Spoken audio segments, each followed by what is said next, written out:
కంటి చూపు మందగించకుండా ఉండాలంటే ఏం చేయాలి? ఎటువంటి ఆహారం తీసుకోవాలి? కంటి చూపు చక్కగా ఉండాలంటే ఏవేవి తినాలి?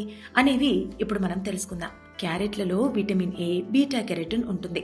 అందుకే క్యారెట్ని ప్రతిరోజు తీసుకునే విధంగా చూడాలి. ఇవి కంటిలో రెటీనా సహా ఇతర భాగాలు సజావుగా పనిచేయడానికి సహాయపడతాయి. బీటా కెరోటిన్లోని యాంటీ ఆక్సిడెంట్ లక్షణాలు కంట్లో మచ్చలు, కంటి చుక్కల వంటి సమస్యల నుండి కళ్లను కాపాడతాయి. బాదం, అవిసె గింజలు, పొద్దుతిరుగుడు విత్తనాలలో విటమిన్ ఐ పుష్కలంగా ఉంటుంది. ఇది కళ్లలోని కణాలను రక్షిస్తుంది. వీటిని రోజు తీసుకుంటే కంటి సమస్యల ముప్పు తగ్గుతుంది. నారింజ, నిమ్మ, బత్తాయి వంటి ఇతర సిట్రస్ పండ్లలో విటమిన్ సి పుష్కలంగా ఉంటుంది. ఇది కంటి శుక్లం, ఇతర కంటి సమస్యల ప్రమాదాన్ని తగ్గిస్తుంది. ఒమేగా 3 ఫ్యాటీ యాసిడ్స్ ఉండే సాల్మాన్, ట్యూనా చేపలు తినడం కంటి ఆరోగ్యానికి మంచిది. బచ్చలి కూర తినడం కంటి ఆరోగ్యానికి మంచిది.